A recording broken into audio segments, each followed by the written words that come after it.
सोनपुर गांव में हरिनाथ अपनी पत्नी कमला के साथ रहता था। हरिनाथ के पास न खेत था न जमीन, बस हर सुबह टोकरी में सब्जी भरकर गांव की गलियों में आवाज लगाता। ताज़ी सब्जी ले लो, भिंडी, लौकी, टमाटर, ताज़ी सब्जी। लेकिन गांव के लोग सब्जी कम ही खरीदते थे, क्योंकि गांव में हर किसी के घर थोड़ा बहुत उग ही जाता था। हरिनाथ मेहनत करता था, लेकिन कमाई उतनी नहीं होती थी कि घर आराम से चल सके। शहर से हर महीने आता था सेठ मोहनलाल, अनाज खरीदने वाला बड़ा व्यापारी। गांव वाले उसी को अपना गेहूं चावल बेचते थे। सेठ का नाम सुनते ही गांव वाले झुक जाते थे, क्योंकि वही उनके अनाज का खरीदार था। एक शाम, उस दिन सेठ को अनाज खरीदते खरीदते देर हो गई। सूरज ढल चुका था। अरे, आज तो पता ही नहीं चला कब शाम हो गई। अब अगर निकला तो आधी रात हो जाएगी। रास्ते में पैसे भी हैं, कहीं कोई लुटेरा मिल गया तो। गांव में रुकना पड़ेगा, लेकिन सवाल ये है किसके घर। सेठ जानता था अगर वो किसी किसान के घर रुका तो अगली बार वही किसान कहेगा, सेठ जी आपने हमारे घर पानी पिया है, अब अनाज का भाव थोड़ा बढ़ा दीजिए। और यही बात सेठ को मंजूर नहीं थी। तभी सामने से आता है हरिनाथ। अरे सेठ जी, आप अभी तक यहीं हैं? शाम तो कब की हो गई, आप निकले नहीं? हाँ हरिनाथ, सोच ही रहा था निकलने का, लेकिन अब रात हो जाएगी, समझ नहीं आ रहा क्या करूं। सेठ की नजर हरिनाथ पर टिक जाती है। सेठ हरिनाथ को ध्यान से देखता है, फिर मन ही मन मुस्कुराता है। ये सब्जी बेचता है, न इसका अनाज है न खेती। अगर इसके घर रुका तो ये मुझसे कुछ मांगेगा भी नहीं। मुफ्त का खाना, मुफ्त की रात। हरिनाथ, मैं सोच रहा हूँ कहीं रास्ते किनारे ही रात काट लूं। किसी को तकलीफ देना अच्छा नहीं लगता। अरे नहीं सेठ जी, ये आप कैसी बातें कर रहे हैं? आप हमारे मेहमान हैं। नहीं नहीं, तुम्हारी पत्नी को तकलीफ होगी।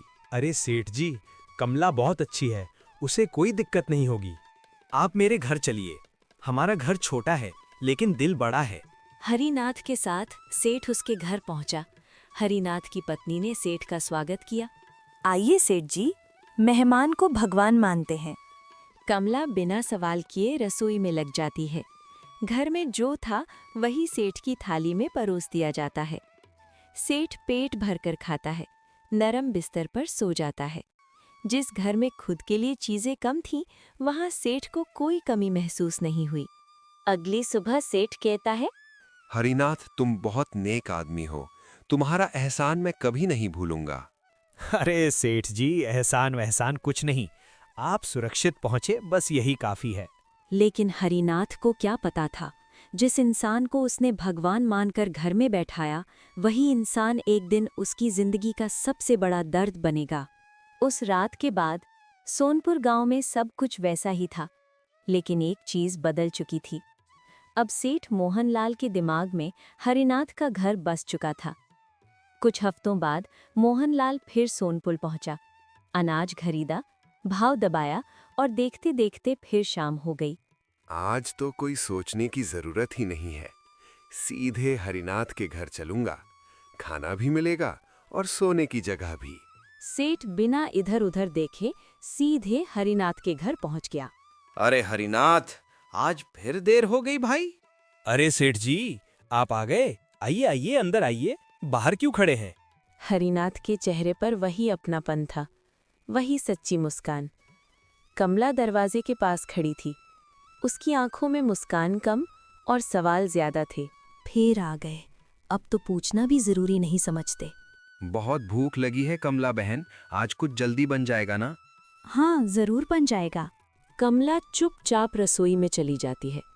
उसके हाथ काम कर रहे थे, लेकिन दिमाग सवालों से भरा था।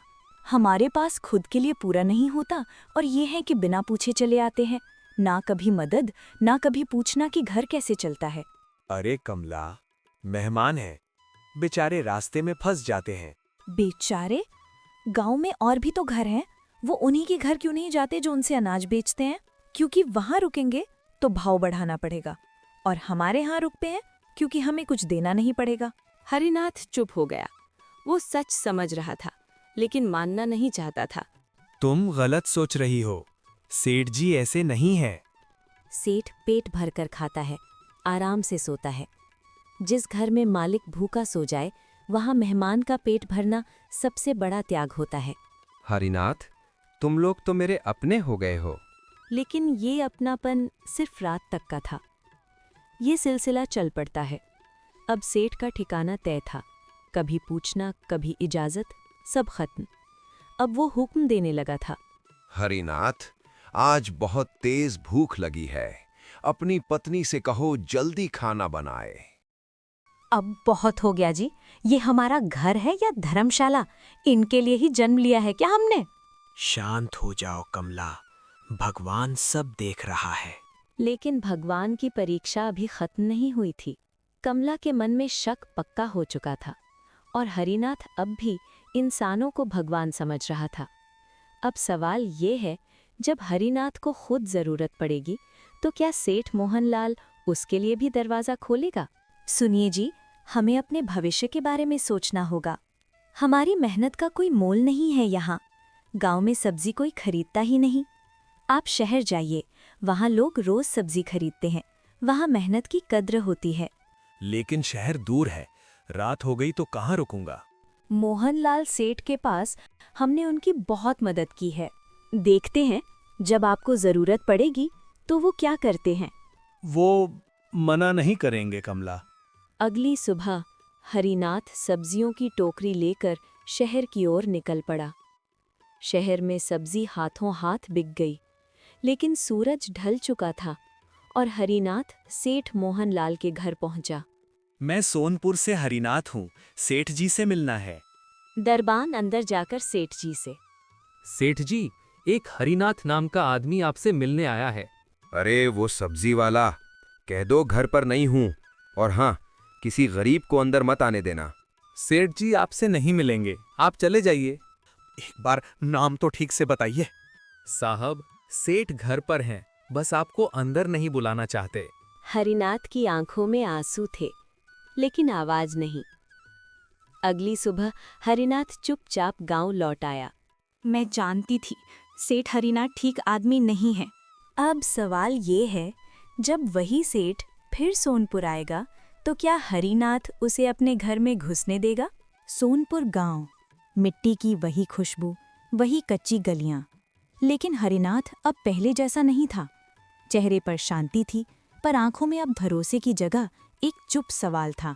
सेठ मोहनलाल, वही इंसान जिसने कभी भूख में हरिनाथ की रोटियां खाई थीं। अरे वाह, सोनपुर तो आज भी वैसा ही है। चलो, आज फिर हरिनाथ के यहाँ ही रुकते हैं। सेठ दरवाजे के सामने खड़ा हुआ और जोर से आवाज लगाई। हरिनाथ, ओ हरिनाथ, दरवाजा खोलो, सेठ आया है। अंदर सन्नाटा। हरिनाथ घर के अंदर खड़ा था। उसके हाथ कांप रहे थे। ये कोई आम पल नहीं था, ये दिल और जमीर की लड़ाई थी। कौन है? अरे भूल गया क्या? मोहनलाल, जिसे तुम सेठ कहते थे। सेठ जी, आपको याद है जब मैं आपके दरवाजे पर खड़ा था? अरे वो सब छोड़ो, अभी भूख लगी है, पहले दरवाजा खोलो। जी, इन्हें भूख लग रही है, पर जब आपको भूख लगी थी तब इन्होंने किसी की नहीं सुनी थी। ये कैसी बातें कर रही हो कमला बहन? मैं मेहमान हूँ। मेहमान? मेहमान वो होता है जिसका स्वागत दिल से किया जाए। मैं आपके दरवाजे पर सिर्फ एक रात के लिए रुका था। आपने कहा था सेठ घर पर नहीं है। आज मैं भी वही कह रहा हूं। हरिनाथ, पुरानी बातों को क्यों उखाड़ रहे हो? क्योंकि कुछ बातें भुलाई नहीं जाती, वो दिल पर नहीं, जमीर पर लिखी जाती हैं। सेठ देर तक खड़ा रहा, लेकिन दरवाजा नहीं खुला। आज पहली बार सेठ ने अपनी औकात देखी और गुस्से में बड़बड़ाता हुआ चला गया। और हरिनाथ अपनी पत्नी के साथ खुशी खुशी रहने लगा।